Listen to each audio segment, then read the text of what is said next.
迎翻到我嘅 YouTube channel 嘅頻道。我哋今日會講少少嘅 topic 係關於由0到100系列，係有關於我嘅財政狀況，而家係處於20%，有少少進帳係因為我屋企人繼續咁樣支持住我，喺我低谷嘅時候再支持緊我好耐啦，支持咗我都好耐啦。其實都唔係好夠使啲錢啦，可能係幾千蚊左右。所以最主要係而家未揾到份工啦，未有老細賞識啦，然後工作方面係零嘅，繼續係零。而家都冇望住想要揾工住，因為都揾咗好耐，都揾唔到，因為而家個市係好差，經濟好差，機會都唔係度度都有，好多人即係要好有競爭力，要同好多個人爭一個位。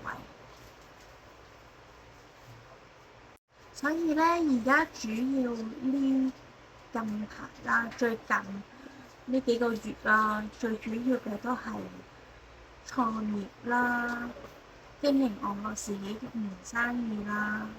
自己生意就做幾多都唔覺得攰，同埋會積極啲咯，係做緊一啲自己嘅興趣啦，做緊一啲自己愛做嘅事啦，所以好有恒心，好有毅力，好努力，諗住慢慢白手興家，慢慢做起佢。其實啲錢，我屋企人俾我啲錢就，呢個月份會多少少嘅，因為我家姐又俾多少少錢我就有少少空間可以騰出嚟去上一個油畫班咯。因為以前就不嬲都有畫開油畫。跟住之後數到落去，愛情方面係仍然係80嘅持續，因為我另一半都繼續默默咁支持住我，度過晒我哋最黑暗嘅時期，最難捱嘅低谷。而家都點講好咧？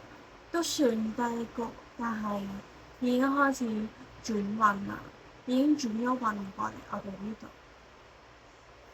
係時候要諗翻啲積極啲、正面嘅嘢，會影響自己嘅能量，一定要擺到好，會高啲啦，擺到好高啦，處於一個高能量嘅狀態，係最好。對我哋嚟講係最好啦。咁如果對其他人嚟講係咪好事咧？就要自己衡量啦。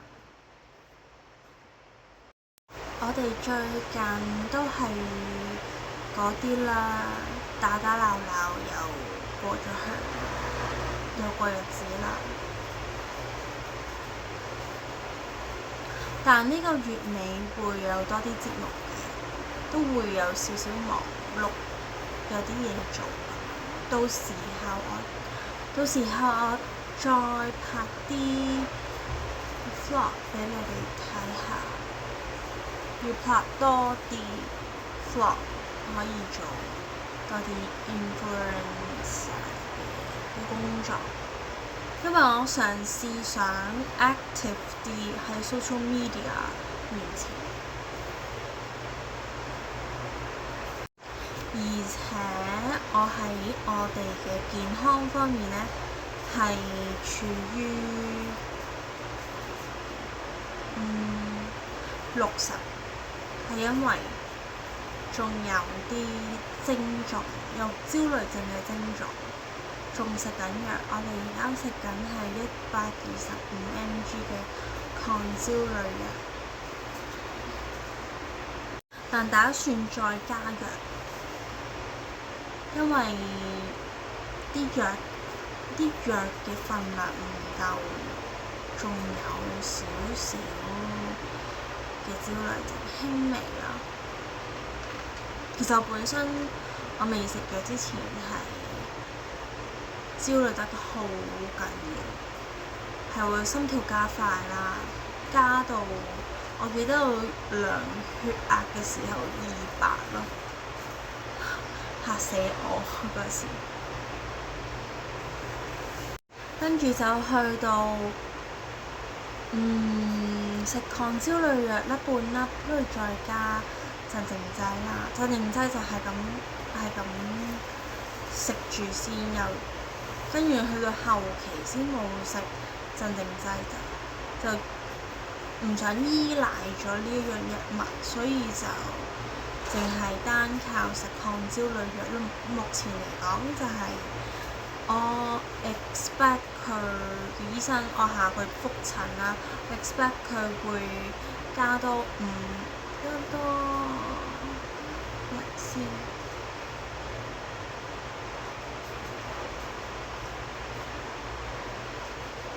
25mg， 即係150mg 啦，成個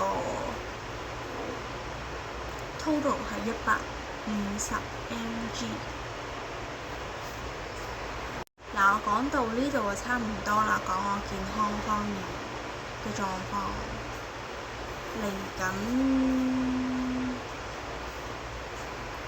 好啦，而家講下家庭運啊。我屋企人係點咧？我原生家庭，我嘅父母，我哋之間相處嘅時候，係個指數有幾多咧？而家啱啱同佢哋嘅關係修補翻，都有60-70嘅。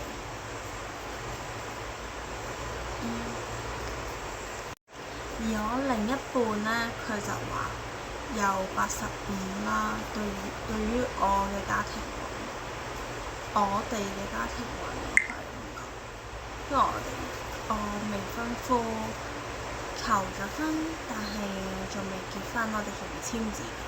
我哋係會排緊期過去做翻張簽翻張字。而我嘅心情指數同上一次都係一樣，係80啊！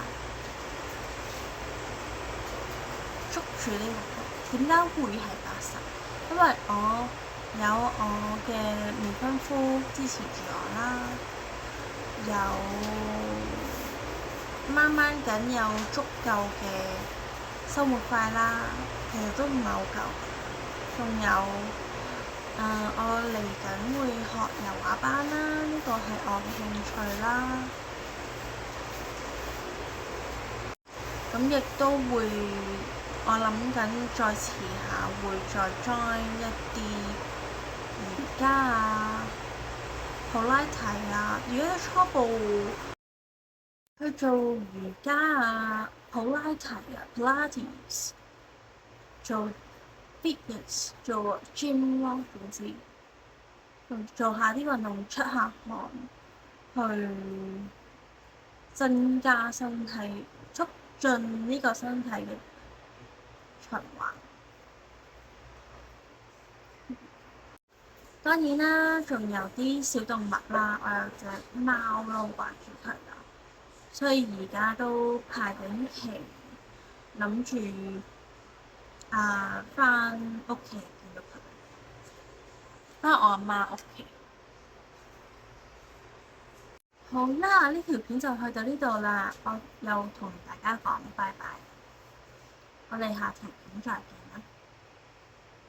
如果 like 呢條片嘅朋友仔，可以 like、share、comment、subscribe 我嘅 YouTube channel 同埋 follow 我嘅 Instagram page。